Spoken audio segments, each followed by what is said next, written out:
¿Qué tal? ¿Cómo están? Muy buenas noches. Un placer saludarles. Soy Fernando del Rincón. Bienvenido a Conclusiones. Buen inicio de semana.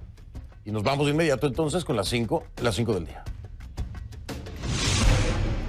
En el número 5, Irán, el responsable. El presidente de Estados Unidos, Donald Trump, dijo que agregó que no quiere una guerra con Irán, pero que Estados Unidos estaba preparado para cualquier guerra por delante. Por su parte, el Ministerio de Relaciones Exteriores de Arabia Saudita emitió un comunicado el lunes diciendo que las investigaciones iniciales muestran que se usaron armas iraníes en el ataque y que se están llevando a cabo investigaciones para determinar la fuente de esa acción. En el número 4, Ecuador, sin privacidad. El gobierno de Ecuador investiga una posible filtración de datos de sus ciudadanos de sus cuentas personales. La ministra del Interior de Ecuador, María Paula Romo, asegura que se investiga quiénes habrían participado en el robo de datos y la cantidad de ciudadanos que habrían sido afectados. Sin embargo, Andrés Michelena, ministro de Telecomunicaciones, dijo que una empresa privada ecuatoriana. En el número 3, Ortega y Murillo, a escondidas. La Comisión de la Organización de Estados Americanos sobre Nicaragua, integrada por Argentina, Canadá, Estados Unidos, Jamaica y Paraguay, expresó este domingo a través de Migración y Extranjería de Nicaragua, a través de una circular, hizo del conocimiento de gerentes de líneas aéreas que a partir del 14 de septiembre no está autorizado el ingreso a Nicaragua ni podrán ser abordados en sus aerolíneas con destino a Nicaragua los miembros de la Comisión de la OEA. 17 los liberados de un total de 142 detenidos. Para el subsecretario de Derechos Humanos de México, estas resoluciones son una afrenta a las víctimas, a los padres de familia y a la justicia. Por su parte, la Fiscalía General de la República dijo en su cuenta de Twitter que presentará recursos y diligencias para responsabilizar a los funcionarios que presuntamente no cumplieron con las responsabilidades que le corresponden en esta investigación. Jesús Murillo Caram, ex procurador general de la República, aseguró estar en la mejor disposición de colaborar con la investigación sobre la desaparición de los 43. Y en el número 1, Venezuela, cada quien por su lado. A través de un comunicado, Juan Guaidó, reconocido como presidente encargado de Venezuela por más de 50 países, dijo que el mecanismo de diálogo con el régimen de Maduro que se realizaba en Barbados se agotó. Mientras tanto, un grupo minoritario de partidos de oposición instaló una mesa de diálogo nacional con el oficialismo, en donde se aprobaron resoluciones como la incorporación inmediata del Partido Socialista Unido de Venezuela a la Asamblea y sus fracciones, la designación de nuevas autoridades del Consejo Nacional Electoral y el rechazo a la aplicación de sanciones económicas, entre otras cosas. Este es el primer tema de la noche. Vamos a profundizar en los hechos.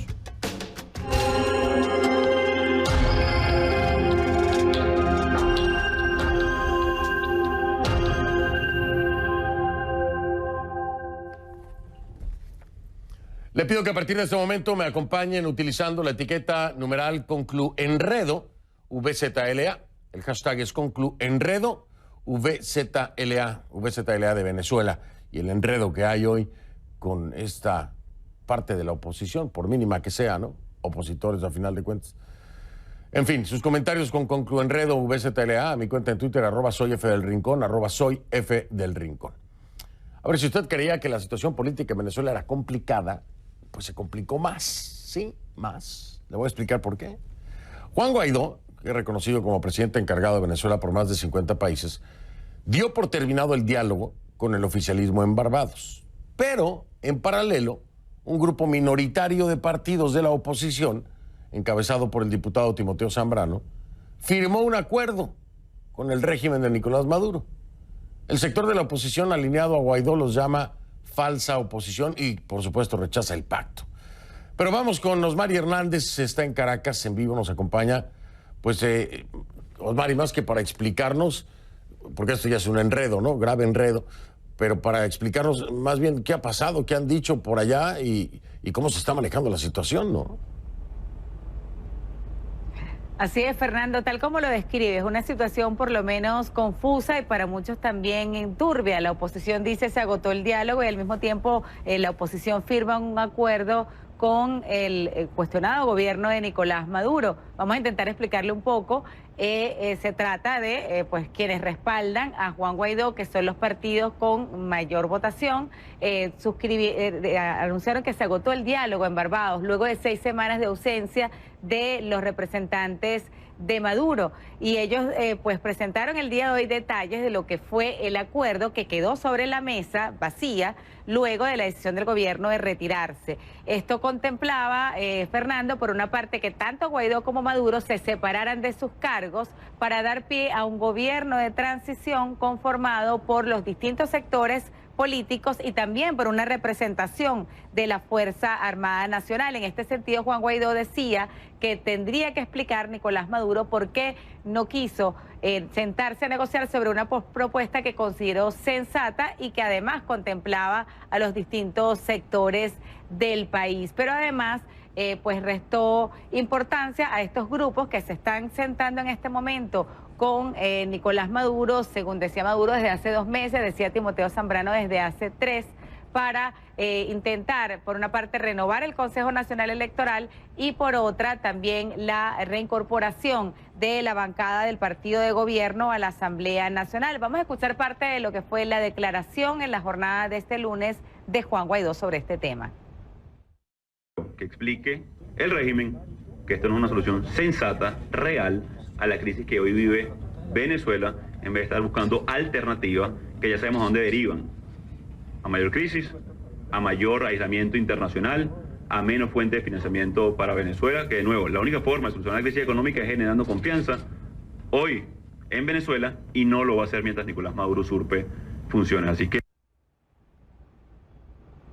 los partidos que se reunieron con la representación de Maduro en la Casa Amarilla, una sede también de la Cancillería, ellos fueron los mismos que participaron en las cuestionadas elecciones del 20 de mayo. Para dirigentes como María Corina Machado, esto no es más que un diálogo de régimen con régimen. Vamos a escuchar parte de lo que dijo sobre este tema Nicolás Maduro.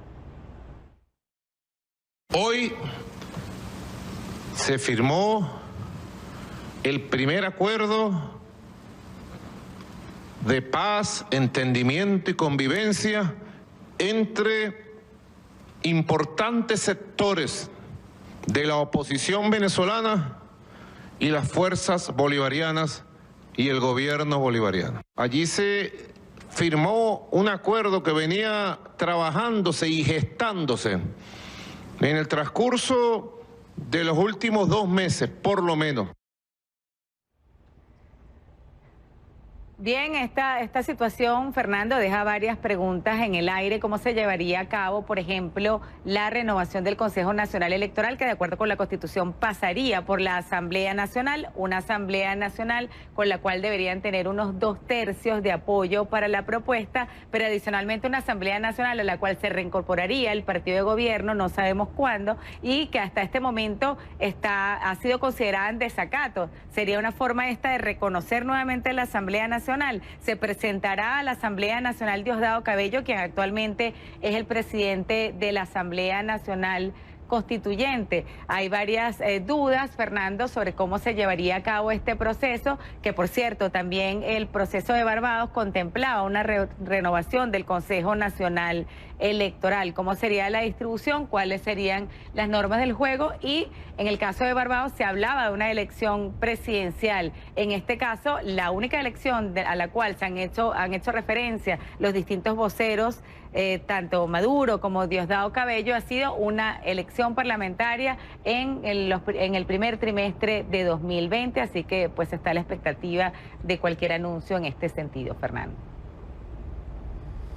Qué enredo, insisto, mi estimada Osmari Hernández, de verdad que si la cosa estaba complicada y pensábamos que no se podía complicar más, nos equivocamos todos, como es normalmente el caso en Venezuela. Oye, te mando un abrazo, Osmari, y mil gracias por estar aquí de noche con nosotros. Un abrazo, Fernando, buenas noches.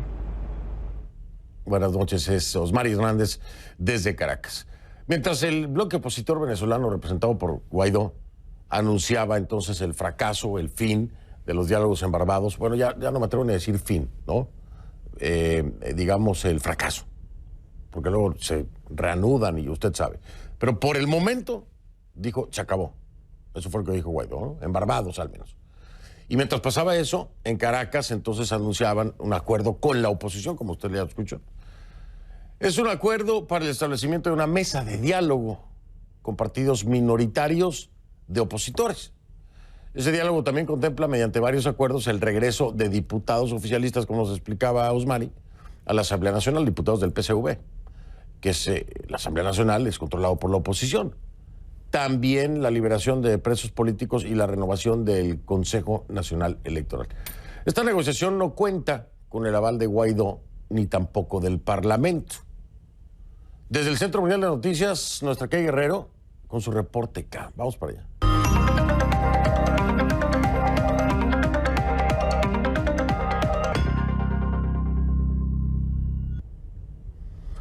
Mi querida Kay Guerrero, buenas noches.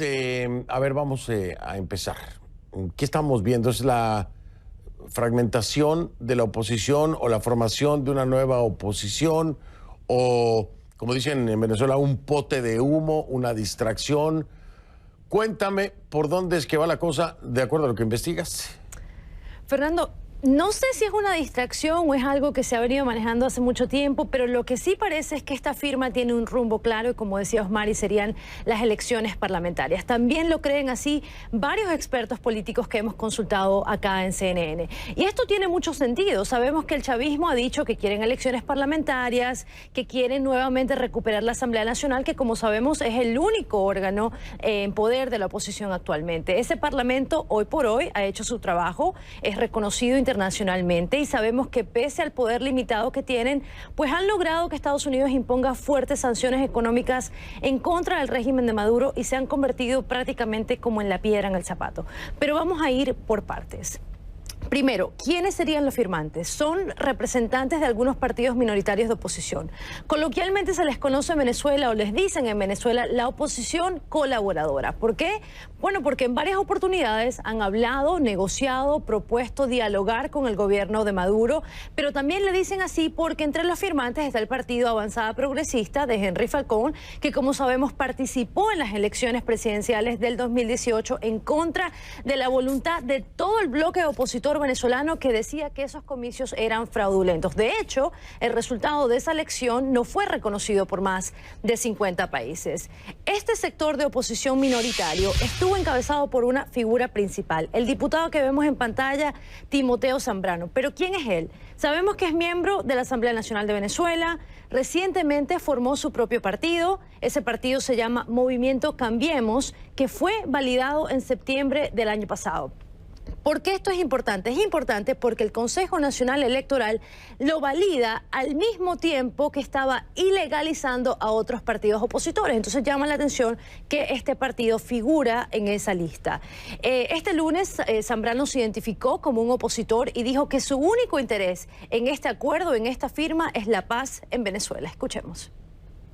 Habla un opositor al gobierno desde hace décadas, pero soy ante todo un opositor al uso de la fuerza.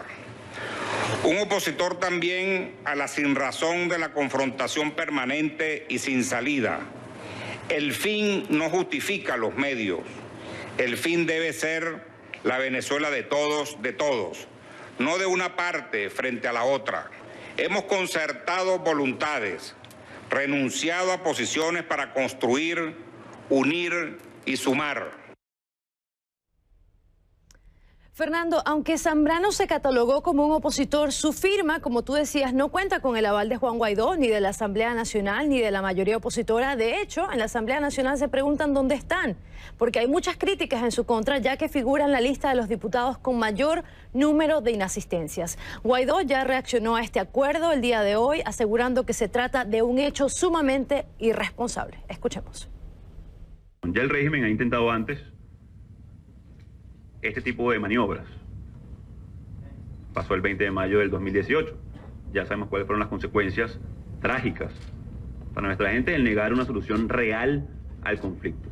Estamos hablando de una solución real al conflicto que hoy vive Venezuela. Poner hoy pañitos de agua caliente, una emergencia humanitaria compleja, evolucionando a una catástrofe humanitaria, sería no solamente irresponsable, sino sádico. Fernando, ya está la reacción de Guaidó, esos son los hechos, pero volviendo a lo que te decía más temprano, parece indicar que este acuerdo está tratando de impulsar algún tipo de elecciones parlamentarias, quizás este año o a principios del año próximo, Fernando. Claro, pero la pregunta que todos nos hacemos, y a lo mejor tú tienes la respuesta, nos puedes explicar, es cómo lograrían esas elecciones parlamentarias. Bueno, Fernando, en la Asamblea Nacional no tienen los números. Para lograr, por ejemplo, cambiar el Consejo Nacional Electoral no cuenta con los votos, como decía Osmar, y necesitan 2/3 del Parlamento y no los tienen. Pero lo pactado hoy entre el régimen de Maduro y este sector opositor quizás contempla de inmediato el retorno del chavismo a la Asamblea Nacional y habla de la renovación, como decía, del Consejo Nacional Electoral. Pero hay que preguntarse, ¿quién votó al chavismo? Al chavismo nadie lo sacó de la Asamblea Nacional. No hace falta un acuerdo para que ellos regresen. Ellos ganaron sus escaños y podrían volver. Son ellos los que decidieron desconocer a la Asamblea Nacional de alguna manera. Pero creo que anunciarlo públicamente significa o podría significar, como han dicho varios expertos acá a CNN, que es el momento de que Maduro va a pedir las elecciones parlamentarias. Y si lo hace, contaría con un tipo de coalición de oficialistas y opositores para apoyarlo. Estos partidos opositores han expuesto que quieren participar, dicen que quieren ser parte prácticamente de las elecciones, tener más escaños, y el chavismo, por supuesto, quiere la mayoría del Parlamento nuevamente y de la manera más rápida, Fernando. Sí, y al final de cuentas, si ocurriera eso, regresaran todos los oficialistas a la Asamblea, entonces estarían reconociendo a la Asamblea como legítima, y entonces, ¿qué pasaría con la Asamblea Nacional Constituyente? ¿No? Porque entonces tendrían que obviar o eliminar el desacato que en algún momento anunciaron. En fin, qué guerrero, ¿qué te puedo decir? No, Oye, gracias por explicarnos. Sumamente complejo, Fernando, sumamente complejo. No sabemos exactamente qué va a pasar. Como decía Osmari, no sabemos si Diosdado Cabello se presentará el día de mañana como diputado o mantendrá un doble puesto como diputado de la Asamblea Nacional y jefe de la Constituyente. Habrá que esperar, pero en Venezuela todo es posible. Te lo creo. Te creo que todo es posible en Venezuela. Ya lo creo que sí. Tristemente hay que decirlo, ¿eh? Gracias, Vicky. Saludos, buenas noches. Gracias, Fernando. Buenas noches. Buenas noches, era K Guerrero en su reporte K. @KGuerreroCNN, así la encuentra en Twitter, @KGuerreroCNN. A una pausa, regreso, vamos a seguir hablando de Venezuela, el cada quien por su lado. Voy a hablar con David Smolansky. Al regresar aquí en Conclusiones, él ya está con nosotros desde nuestros estudios en Washington, ahí lo tiene en pantalla, en un momento vengo con él. Y también en este Conclusiones, Ayotzinapa, revictimización. Ya son 77 individuos liberados, presuntamente vinculados con la desaparición de los normalistas de Ayotzinapa. El gobierno de Andrés Manuel López Obrador ahora va por el ex procurador ese que está ahí, Jesús Murillo Caram. Le doy la bienvenida a David Smolansky, coordinador del Grupo de Trabajo para los Migrantes y Refugiados de Venezuela, de la Organización de los Estados Americanos y exalcalde de Latillo, municipio de Caracas. David, bienvenido, buenas noches y de entrada, dime qué piensas de esto que estamos viendo, aunque sea grupo minoritario, aunque les llamen colaboracionistas o colaboradores, pues bueno, mira lo que han hecho, se han sentado, han establecido una mesa de diálogo, aunque pues se supone que tenía todo el respaldo Juan Guaidó. ¿Qué me dices de lo que vemos hoy? Buenas noches, Fernando. Muchísimas gracias por la invitación y saludo a todos los que nos ven a esta hora. Hace 20 años, cuando empezó esta revolución, que ha sido lo peor que le ha pasado a Venezuela, el partido de Chávez se llamaba el Movimiento Quinta República y tenía unos partidos aliados, unos partidos satélites que se llamaba el Gran Polo Patriótico. Yo creo que hoy hemos visto formalmente el renacer de esos partidos aliados del régimen. Lo que representa Timoteo Zambrano, lo que representa Claudio Fermín, lo que representa Eduardo Fernández, lo que representa Henry Falcón, no es otra cosa que unos partidos aliados a la dictadura, como en ese momento se llamó el Gran Polo Patriótico, y que está muy distante de lo que es el verdadero sufrimiento de la gente, de lo que son esos 4.300.000 migrantes y refugiados que se han ido por la crisis humanitaria, por el colapso económico, por la violación de derechos humanos, que obviamente no han ido a un hospital donde hay niños que se debaten entre la vida y la muerte por la falta de insumos médicos, ni mucho menos padecen los problemas que puede padecer cualquier venezolano cuando se va la luz y cuando se va el agua. Entonces, sin extenderme mucho más en esta respuesta, Fernando, el presidente legítimo de Venezuela es Juan Guaidó, cuenta con el respaldo de la inmensa mayoría de los venezolanos, tiene el velo constitucional y legítimo de la Asamblea Nacional y además de eso son 57 países, donde entre ellos está la inmensa mayoría de los países de América Latina y del Caribe, que lo reconocen como jefe de Estado de Venezuela. Lo grave de estos nuevos, de este nuevo partido aliado del régimen que encabeza Timoteo Zambrano, es que ni ellos reconocen a Juan Guaidó como presidente encargado. Pero a mí ya esto no me sorprende, porque esa ha sido la actitud de estos personajes en los últimos años, que buscan oxigenar a la dictadura para permanecer en el poder, para fracturar a la comunidad internacional y sobre todo para desmoralizar a la gente. Pero aquí hay graves peligros, David. Entiendo todo lo que me estás diciendo y coincido contigo cuando se hace el historial, ¿no? De dónde vienen estas figuras, Timoteo Zambrano, Claudio Fermín, Henry Falcón, Felipe Mujica, etcétera. Pero aquí hay graves peligros. Es como en un partido de fútbol cuando se está fuera de lugar o uno de los jugadores del equipo habilita para que la jugada sea válida. ¿A qué me refiero? Cuando tú tienes aquí el pretexto para el régimen de que hay una oposición que ha acordado algo con ellos, al régimen le sirve para habilitarse en la jugada de tener participación de nueva cuenta en la Asamblea. Poder entonces convocar, que es la intención, así lo ha dicho abiertamente Maduro, a unas elecciones parlamentarias. Y que independientemente del apoyo, reconocimiento de la comunidad internacional al interior, y sabiendo cómo opera el régimen de Maduro, este será el pretexto perfecto, este será el jugador que lo pueda habilitar a muchos más movimientos. ¿Cómo poder detener eso, David? Porque lo sabemos, lo hemos visto y tú y yo entendemos el funcionamiento del régimen, ¿no? Bueno, Fernando, tomando tu analogía del fútbol, yo más bien veo a estos actores como parte de la convocatoria de la selección oficial del régimen y hoy simplemente le dieron unos minutos para entrar en la cancha. Estos mismos actores fueron los que avalaron y buscaron confundir a la gente en Venezuela y a la comunidad internacional prestándose para el fraude del 20 de mayo de 2018. Y fíjate que en ese momento no solamente más del 70% de los venezolanos no participaron en ese fraude, sino más de 60 países condenaron esa elección que careció de legitimidad, de transparencia, donde los partidos estaban ilegalizados, donde los principales candidatos estaban presos y en el exilio, y meses después surge la presidencia interina, surge el gobierno interino de Juan Guaidó. Entonces, esta película nosotros la hemos visto antes, y en este momento es donde más hay que tener firmeza, donde más hay que tener coherencia, donde más hay que hablarle con transparencia a los venezolanos y sobre todo donde más hay que avanzar hacia el cese de la usurpación. Y estamos en un momento donde cualquier opción, más allá incluso de la diplomacia, es necesaria para proteger a millones de venezolanos que están siendo ahogados por una dictadura.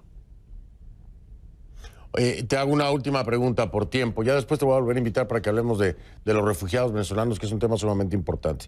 Pero, ¿te imaginas este escenario? Poco más de 50 diputados del PSV de regreso en la Asamblea. ¿Qué impacto podría tener hacia el trabajo de la Asamblea y del propio Juan Guaidó cuando ya existiera esa presencia de más de 50? Y la cosa se iba a poner muy fea, ¿no, David?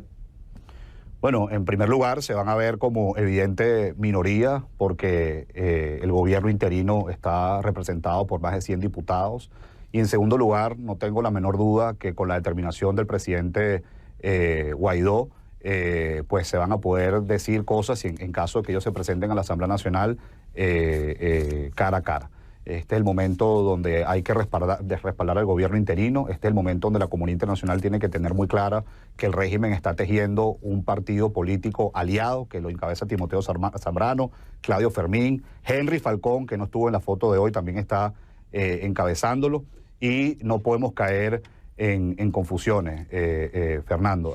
Aquí no hay que caer en confusiones, que es lo que está buscando este grupo que, como te digo, no tiene ni la menor idea de lo que padece un venezolano en su país, ni mucho menos tiene idea de lo que padece un venezolano cuando tiene que caminar por semanas para llegar a alguna ciudad de Sudamérica para comer, para buscar un empleo o para estudiar. Así que llegó el momento, yo creo, de explorar opciones, insisto, dentro del marco jurídico internacional que permita desmantelar esta estructura criminal que no solamente hoy amenaza y perjudica a los venezolanos, sino amenaza a la región. Estos que firmaron hoy ese panfleto con Delcy Rodríguez son cómplices del ELN, de las FARC, de los colectivos armados y de todos los negocios ilícitos que hoy se está haciendo en Venezuela.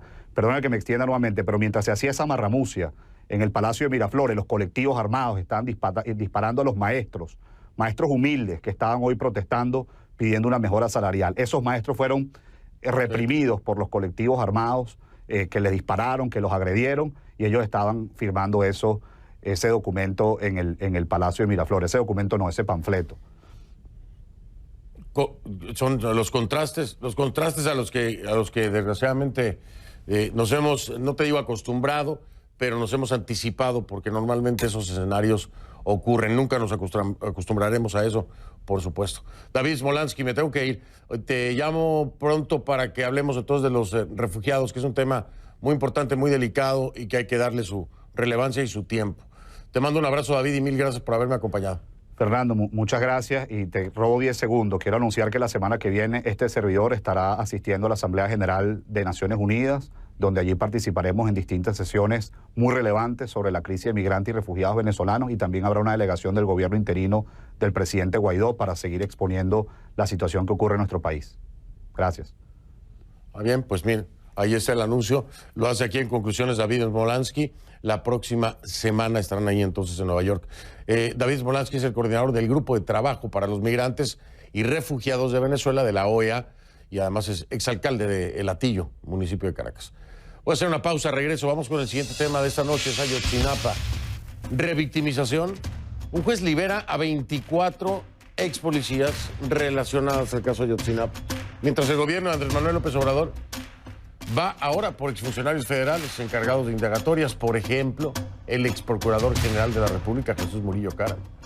Y más adelante también en este Conclusiones, Ortega y Murillo a escondidas.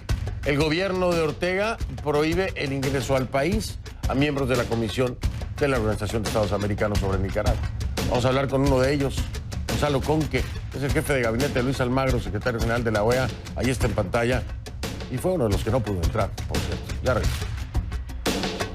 Yo quiero decirlo y lo asumo con toda responsabilidad. Estas resoluciones es una afrenta a las víctimas, a los padres de familia y a la justicia en nuestro país. Es una burla a la justicia, ya que estas resoluciones alientan el silencio, la complicidad y la impunidad para conocer la verdad, y muestra la miseria, la podredumbre en que se encuentra el sistema de impartición de justicia en nuestro país, que huele a podrido. Era Alejandro Encinas, con fuertes palabras, el subsecretario de Derechos Humanos de México, reaccionando precisamente a la liberación de 24 ex policías investigados por su supuesta responsabilidad en la desaparición de los 43 estudiantes de la Escuela Normal Isidro Burgos de Ayotzinapa hace 5 años. Le pido que a partir de este momento me acompañe utilizando la etiqueta Conclu Víctimas Ayotzi de Ayotzinapa. El numeral es Conclu Víctimas Ayotzi. Esa es la etiqueta, por favor, sus comentarios con la etiqueta Conclu Víctimas Ayotzi, a mi cuenta en Twitter, @soyfdelrincón, @soyfdelrincón. A ver, del total de 142 detenidos en México por el caso Ayotzinapa, 77 ya han quedado libres. 77. Este domingo se conoció que la Fiscalía General de México investigará a los exfuncionarios federales a cargo de las indagatorias del caso Ayotzinapa, es decir, en el gobierno de Peña Nieto, ¿no? Entre ellos el exprocurador general de la República, Jesús Murillo Caram, el de la Verdad Histórica, y el exdirector de la Agencia de Investigación Criminal, Tomás Cerón. El objetivo, según se anunció, es responsabilizar a quienes hayan incumplido sus funciones. Vamos a hablar de este tema con mi invitada de esta noche.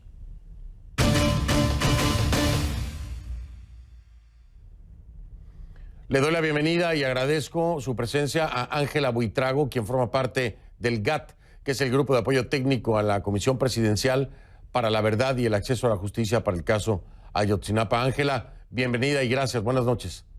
Muchas gracias. Buenas noches.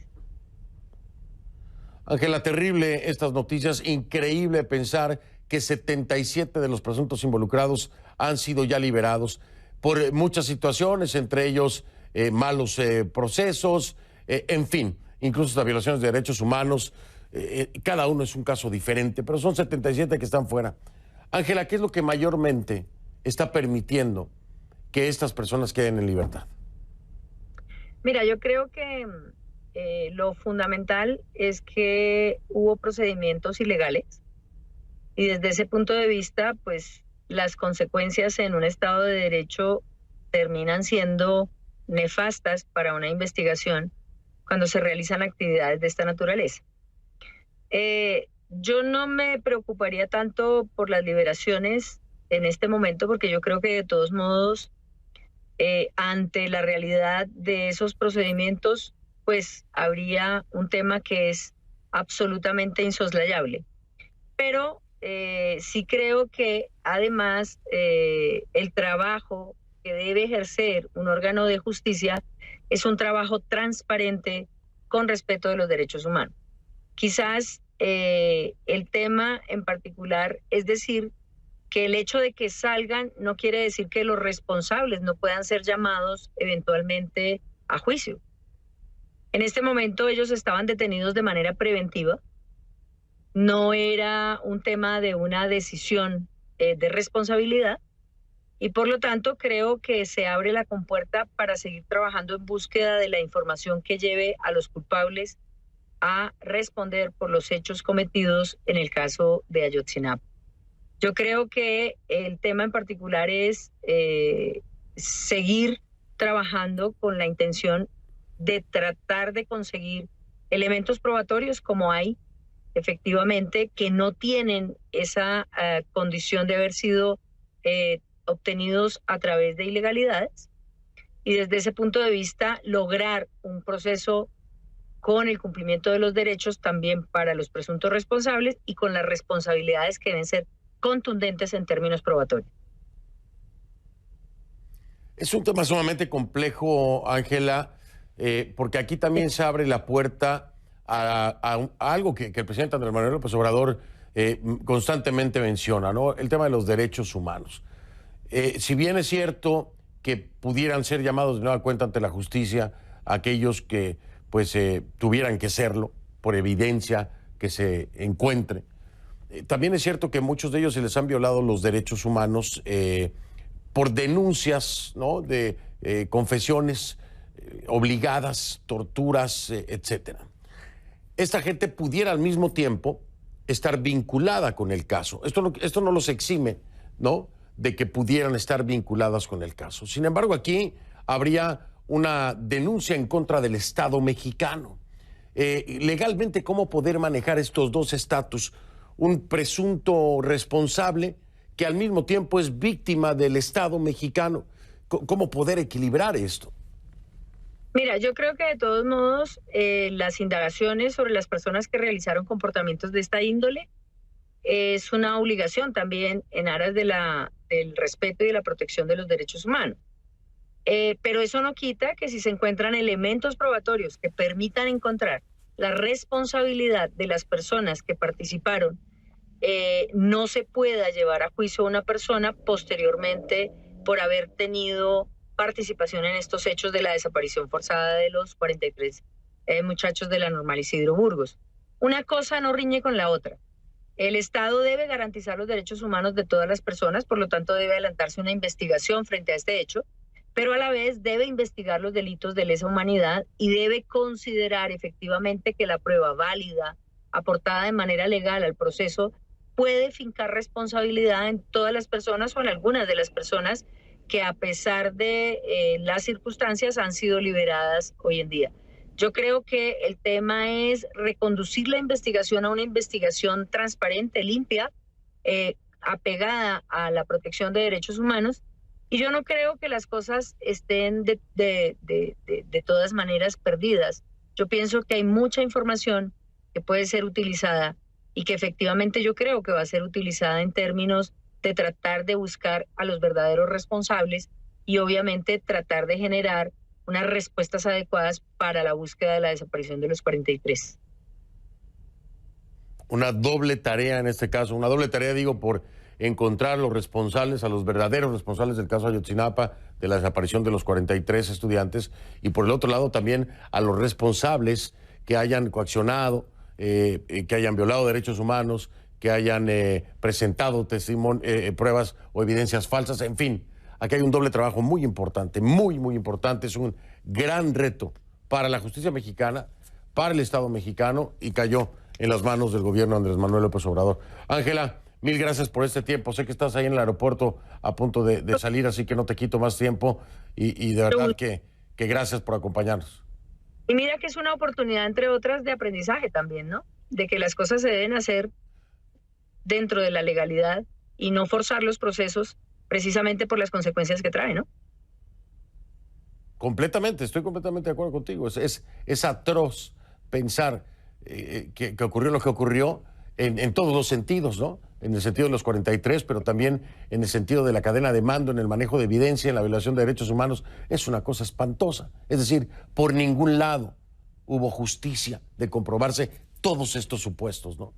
Gravísimo, gravísimo. Ángela, buen viaje. No sé a dónde vas, pero buen viaje. Que estés bien. Hasta luego. Gracias, igualmente. Hasta luego. Es Ángela Buitrago, parte del grupo de apoyo técnico a la Comisión Presidencial para la Verdad y el Acceso a la Justicia para el caso Ayotzinapa, que de último momento nos da la entrevista a punto de salir de viaje.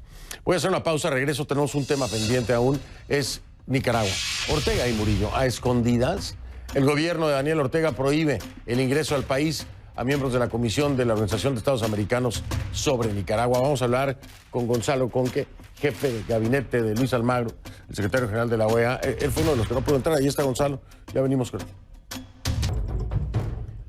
El gobierno de Daniel Ortega negó el ingreso al país a miembros de la Comisión de la Organización de Estados Americanos sobre Nicaragua. El gobierno nicaragüense desconoce a esta misión, según dicen, porque no solicitaron su creación. Y lo ven como una injerencia, ¿no? Como ya es costumbre. El grupo planeaba viajar a Nicaragua este lunes. Pretendía llevar a cabo gestiones diplomáticas en un intento de encontrar una solución para la crisis social y política que vive el país. El veto a dicha comisión fue condenado, por supuesto, por la OEA, así como por la Comisión Interamericana de Derechos Humanos y la opositora Alianza Cívica por la Justicia y la Democracia. Pero vamos a hablar con mi invitado, que es uno de los protagonistas.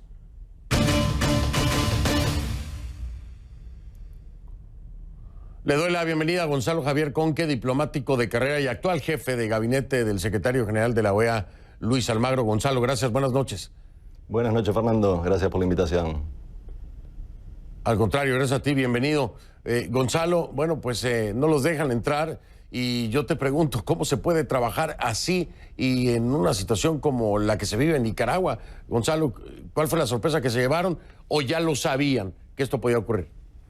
Muy precisa la descripción en su introducción, Fernando.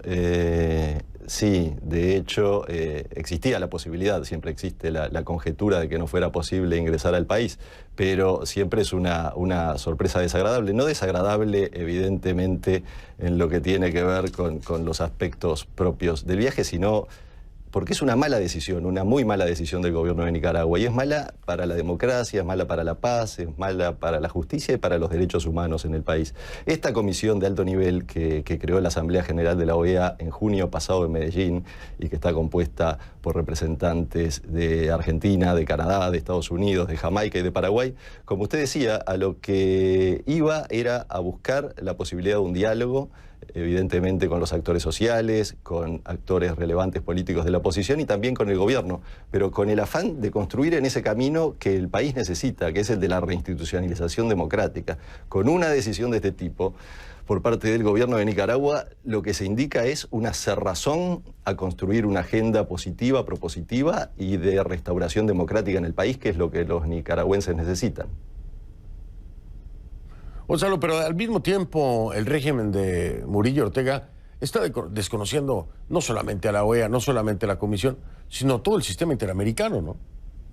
Claro, por supuesto, porque, a ver, esta comisión integrada por los 5 países que mencionaba y que también iba acompañada por una delegación de funcionarios de la Secretaría General de la OEA, entre los que me encontraba yo mismo, no surge de una decisión espontánea de la noche a la mañana, se enmarca dentro de la institucionalidad del sistema interamericano, de la Asamblea General y del Consejo Permanente. Pero además, la institucionalidad del sistema interamericano viene trabajando con mucha preocupación en estos temas de Nicaragua desde hace mucho tiempo, porque viene trabajando la Comisión Interamericana de Derechos Humanos, porque trabajó el grupo interdisciplinario de expertos independientes, y tenemos todos esos informes que realmente son mucho más que preocupantes, porque denotan las muertes, los asesinatos que hubo en el país, en más de 3 centenares de personas, los presos políticos que hubo en el país y toda una sucesión de violaciones de derechos, la falta de libertades civiles y políticas que no pueden hacer que el sistema interamericano permanezca indiferente. Por eso es tan mala la decisión del gobierno de Nicaragua, porque opta por un camino que realmente no conduce a lo que los nicaragüenses merecen, que es democracia, que es tener una reforma electoral en un contexto político que permita celebrar elecciones en el país justas, libres, transparentes, y es, por supuesto, tener la protección de sus derechos humanos asegurados. El sistema interamericano en esto, y sé que la Comisión lo piensa así, va a seguir trabajando para cumplir con su cometido y para tratar de que en el país se vuelva a un diálogo político que como usted recuerda también, arrojó un fruto importante que fue la liberación de los presos políticos hace pocas semanas en Nicaragua, pero que tenía que haber dado mucho más. Pero para eso la Comisión del Sistema Interamericano, por supuesto el secretario general Luis Almagro, que está muy involucrado y en primera línea en todos estos temas, necesitan esa interacción con los actores principales, tanto de gobierno como de oposición, como de sociedad civil en el país. Claro, por supuesto. La pregunta aquí es, Gonzalo, ¿cómo continuar con esta labor? ¿Cómo lograr que se abra esa puerta? Me imaginaba yo y decía, bueno, sí, la OEA es una cosa, pero ya cuando, por ejemplo, hay una expresión por parte de Argentina o hay una expresión ya por parte de Paraguay, a lo que me refiero, cuando ya los países empiezan a manifestarse de acuerdo a los hechos en la situación del país, como se hizo con Venezuela, ¿crees que esto ejerza más presión definitivamente para que logre abrirse esa puerta y pueda entrar la OEA? La presión, evidentemente, en todas estas actividades diplomáticas internacionales juega un rol, tiene que jugarlo y está bien que así sea, pero al mismo tiempo este tipo de decisiones, como las del fin de semana pasado, de cerrar la puerta a la Comisión, no solo lesionan lo multilateral, terminan lesionando las relaciones bilaterales, porque efectivamente cerrarle la puerta a estos países implica una actitud poco amistosa para con ellos. ¿Cómo se sigue? Los conceptos los poníamos sobre la mesa y los compartíamos hace un rato y estábamos de acuerdo. Nicaragua necesita democracia, necesita paz, necesita justicia, necesita derechos humanos. ¿Cómo se desagrega eso? Se desagrega en elecciones libres, justas y transparentes, luego de una reforma electoral, en cese de la represión, liberación de todos los presos políticos, esclarecimiento de lo sucedido y de los crímenes. Y para ello se necesita conversar. Tiene que ser evidentemente una solución entre nicaragüenses, pero con la apoyatura en este caso del sistema interamericano en su conjunto, porque por lo visto hasta ahora el terreno en Nicaragua claramente no está nivelado y tenemos una situación en la que el gobierno ha realmente ido mucho más allá de lo aceptable en todo lo que tiene que ver con estas variables que hacen a los valores y principios que hay que respetar para ser una democracia dentro del sistema interamericano. De lo que estoy seguro, Fernando, y sé que la tarea es bien difícil, es que los países de la Comisión van a continuar intentando cumplir con su cometido y sin duda lo harán y tienen este mandato por parte de la Asamblea General de presentar un informe a los 75 días de creación de la Comisión. Este informe debe ser presentado a mediados del mes de noviembre. Esos países van a seguir trabajando, la Secretaría General con el secretario Almagro a la cabeza y los equipos correspondientes vamos a seguir trabajando para intentar convencer y trabajar en el sentido de recuperar todos los valores democráticos que son necesarios para Nicaragua. Una tarea nada difícil, basada en la experiencia, el manejo del régimen Ortega Murillo. Esperemos que tengan la suerte, no por la OEA, sino por los nicaragüenses, por supuesto, y obviamente por la labor de la OEA en este caso particular. Gonzalo, mil gracias, buenas noches y estamos en comunicación, por supuesto. Como siempre, Fernando, muchas gracias, buenas noches. Un placer, buenas noches. Gonzalo Conque, jefe de gabinete de Luis Almagro, el secretario general de la OEA. Hago una pausa, Renzo. El exdirector de Contrainteligencia de Venezuela, Hugo Carvajal, salió libre este lunes. La Audiencia Nacional de España rechazó su extradición a los Estados Unidos, que lo requiere por presunta relación con el narcotráfico y tenencia de armas, entre otros delitos. Carvajal se encontraba detenido desde abril. en el próximo. Soy Fernando del Rincón y como siempre le digo, si no lo vio en conclusiones, no lo vio. Y si usted me permite, nos vemos mañana. O nos vemos antes en Twitter, @soy F del Rincón, y en Instagram, F del Rincón, en cualquiera de las dos plataformas. Por supuesto, gracias por haberme acompañado. Buen inicio de semana. Descanse.